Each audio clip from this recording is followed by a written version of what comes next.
Waheguru Ji Ka Khalsa, Waheguru Ji Ki Fateh. The Battle of Amritsar in June 1984 is the most significant moment of Sikh history in living memory. Throughout every era of Sikh history, the sangarsh and shahadat of the Khalsa has been a victory to be celebrated, not something to be mourned.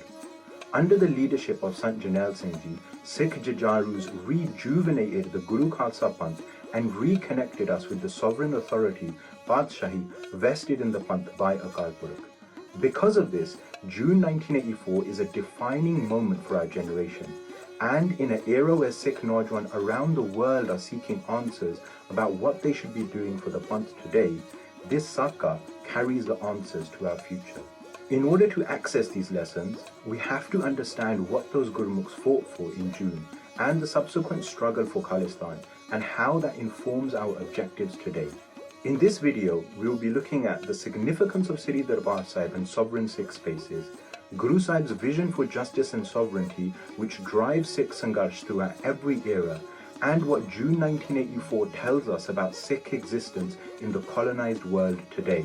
The Battle of Amritsar reminds us that the Guru Khalsa Panth is a sovereign entity that can never submit to any worldly power, and that our future lies not in state politics or victim narratives built solely around human rights, but in the sovereign path of Gurmat by centering our life and sangarsh around the Guru. In July 1955, Sri Darbar Sahib was occupied by the Indian military. The Granthi of Akal Takht and Darbar Sahib, the Sangat and Langar Sevadars were all arrested. 200 protesters making their way to Darbar Sahib were killed, and many more were injured by police violence. All because of the role Darbar Sahib plays as the focal point of grassroots Sikh power during the Punjabi Subha Morcha, a mass agitation to reorganize and decentralize the power of the Indian state. Before June 1984, Darbar Sahib had been attacked 5 times. It was completely demolished and rebuilt multiple times. After June 1984, Sri Darbar Sahib was again invaded and occupied twice more by the Indian Army, in April 1986 and again in May 1988, all in attempts to repress challenges to the Indian state's violent sovereignty. In total, Sri Harmandir Sahib has been invaded 8 times since it was built and has been rebuilt at least 3 times. Akal Takht Sahib has been demolished and rebuilt at least twice. Every imperialist force that hoped to conquer Punjab, from the Durrani Empire to the Indian state, has sought to destroy or occupy Darbar Sahib.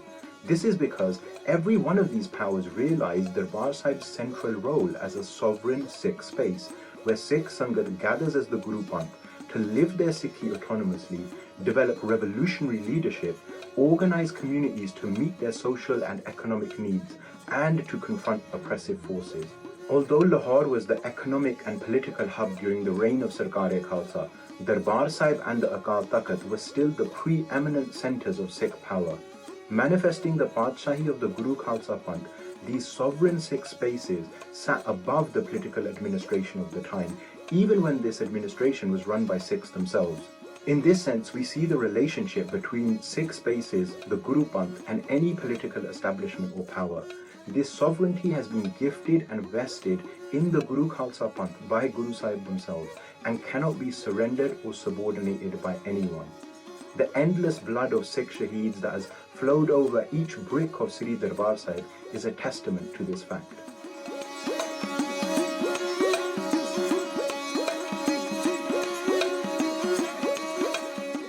From 1469 till 1849, the Panth Khalsa managed its own affairs autonomously, built sovereign institutions and set policy.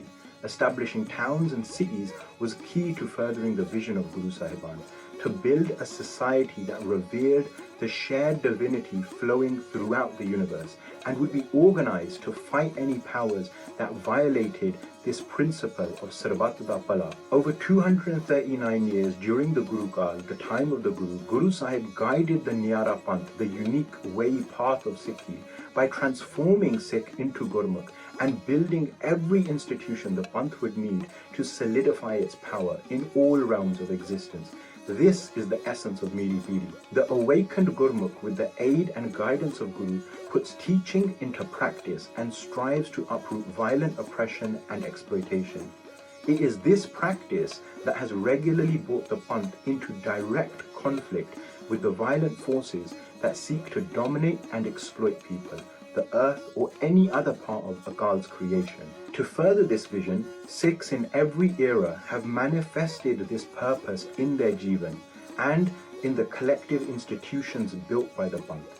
Our Maulikta, our indigenous existence as Sikh, and our Patshahi, our Guru-bestowed sovereignty, demand that we create spaces to exist outside the domination of any worldly power, that we build bases from which to offer shelter, dignity, and security, and ultimately we work to realize the purpose of the Khalsa by establishing Halimi Raj. Under the guidance of Guru Nanak Sahib Ji, Sikhs built their first town, Kartarpur. Subsequent Guru Sahiban continued this by building many more towns and cities in the lowlands of Punjab and forts and hills in the mountains, preparing for the conflict that had been building since Guru Nanak Sahib shared their divine vision for Mukti in all realms of existence. From the Dharamsal to Manjia and different Jathe, Sikhs have developed sovereign spaces and sovereign institutions to ensure the collective expression of our Ruhani Ekta, the collective panth's divine self.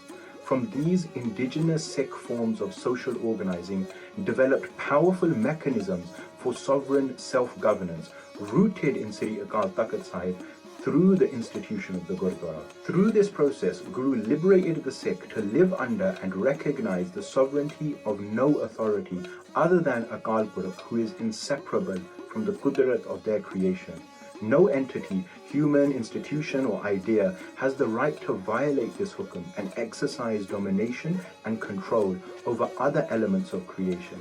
This Halimi Raj, at its core, is a just social political structure to further the dignity, coexistence and co-creation of Qudrat. This dignified balance is the sovereignty of Akal Purakh in action, and Sikhs have given their lives to uphold this vision and practice. The eternal Patshahi of the Guru Khalsa Panth and its vision for Halimi Raj is manifested in the world emanating from Darbar Sahib. From Sri Harmandir Sahib and the throne of Sri Akal Takht, fortifications like the Ramgariya Bunge, educational and social institutions including the Langar school, accommodations, to the Nishan Sahib and our Shastar, every aspect of Darbar Sahib is a tangible manifestation of our Patshahi. The Khalsa Panth serves the universe through these institutions by providing refuge and defense for all oppressed and marginalized peoples, while working to build power to uproot oppressive systems in all of their forms.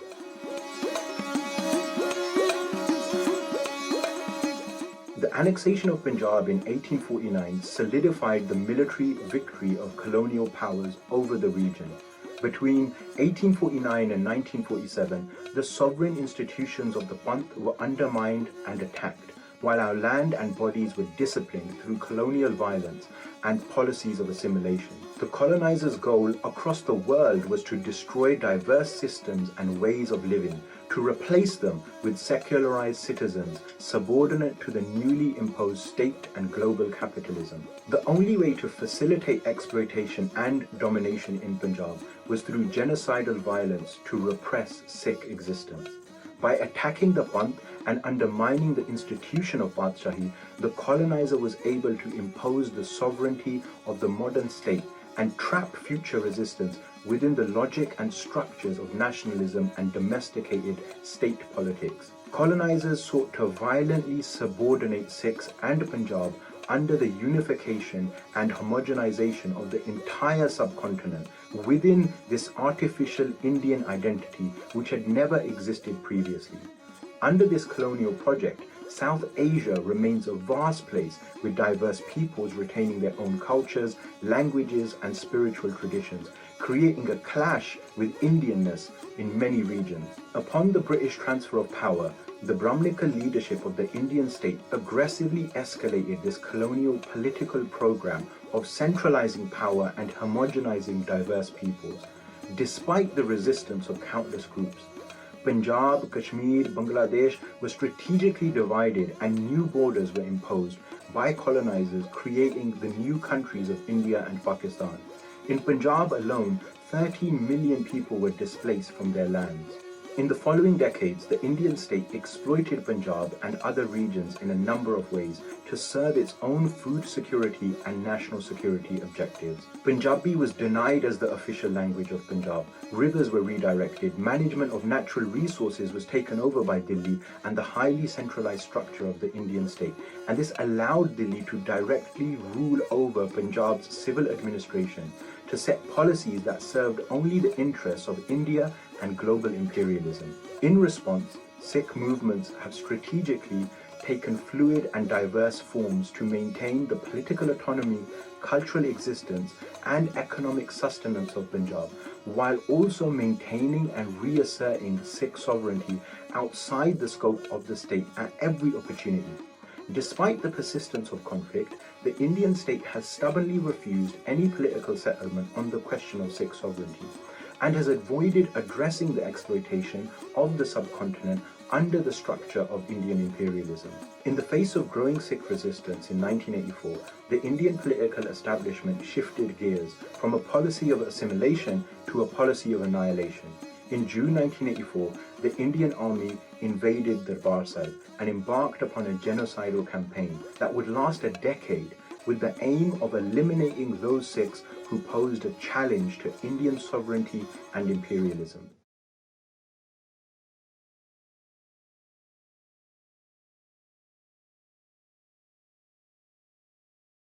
This invasion has come to be known by many names. While state narratives promote the military codename Operation Blue Star, Sikhs around the world memorialize June 1984 as the Battle of Amritsar and the Tija Kalukara. The focal point within Sikh memory is not the state narrative of law and order or the viciousness of human rights violations. Instead, the focal point is the Khalsa panth's agency to resist domination and oppression.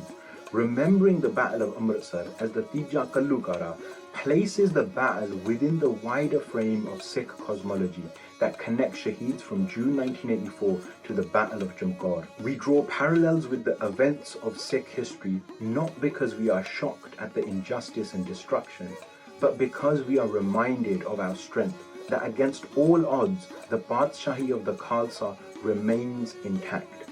It only ever needs to be expressed. The battle further demonstrates that Sikhs will always be prepared and knowingly embrace the inevitability of battle when making a stand to defend the sovereignty of Sikh spaces and uphold our Badshahi. In this sense, the Battle of Amritsar is an example of the continuity of Sikh revolution throughout every era, and it brings Sikhi to life beyond the permitted imagination of this current world order.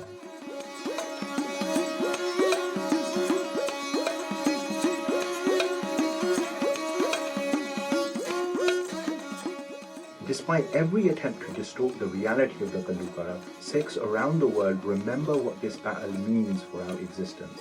The invasion of Darbar Sahib was not simply to repress the political demand of the Dharm Yodh Morcha, which was to decentralize the Indian state, nor was it simply due to intolerance and authoritarianism of Indian fascism. Instead, the invasion carries many lessons for us about the nature of the modern state itself and its actual relationship with the Guru Khalsa Panth. The evolution of the modern state and its spread throughout the world occurred directly under the process of colonialism. The colonizer imposed the colonial state structure around the world to eliminate expressions and modes of indigenous sovereignty, and replace them with a singular authoritarian model that could exploit the land and people for the profit of empire. The structure of the state itself has been developed and deployed as an imperialist structure to make exploitation and domination more efficient throughout the colonized world, and reproduced through nationalist movements to ensure the maintenance of global imperialism even beyond direct colonial rule. The conflict between the Khalsa and the Indian state in June 1984 was therefore not simply due to demands for recognition or accommodation within the Indian state, but about conflicting ideas about the nature of sovereignty itself and the status of the Khalsa sovereign spaces in relation to the sovereignty of other powers. The defining characteristic of the modern state is its claim to exclusive and absolute sovereignty over the lands and bodies within its jurisdiction. In order for the state to survive, it requires unchallenged and unparalleled control over the entire territory without any alternative centers of power. This control is secured and maintained through the facade of the law and through a monopoly of violence. In this sense, Sri Akal Takht and other Gurdwara can only ever be places of worship subordinated under the ultimate sovereignty of the state. In contrast, the Guru Khalsa Panth under the leadership of Sant Jarnail Singh Ji reaffirmed the Khalsa's commitment to maintain our Padshahi and reassert Sikh sovereign authority to maintain weapons in the pursuit of Sarvat da Bhala. Just like in every other era of Sikh struggle, our Gurdwara are the sovereign spaces that manifest and house this grassroots power of the Khalsa to ensure Garib di Rakhya, Jirwane di Pakhya. The invasion of Darbar Sahib was meant to eliminate those asserting Sikh sovereignty in direct challenge to the Indian state and reassert state control over sovereign Sikh spaces under the guise of state law and Indian secularism. Through this genocidal violence, the state sought to restructure Sikh politics under the leadership of Akali politicians who engaged solely in secularized identity politics, beholden to the ultimate authority of the Indian state.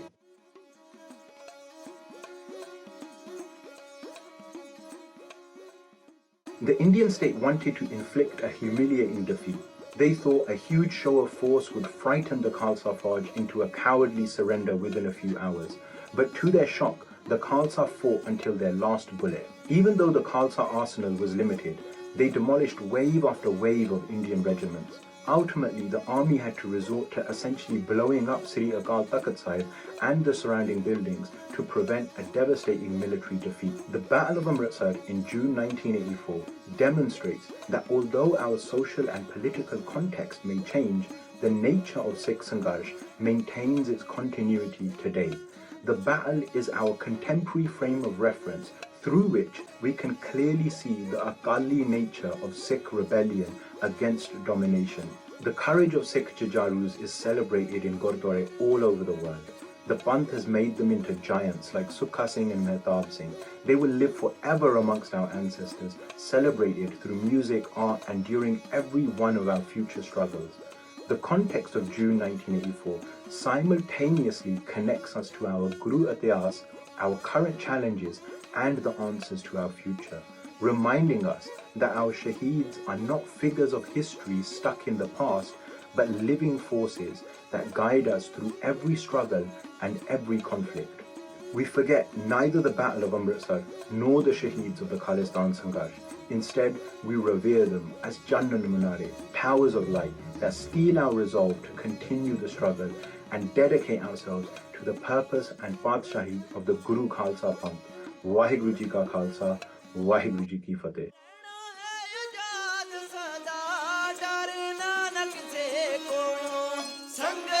गुलामी हो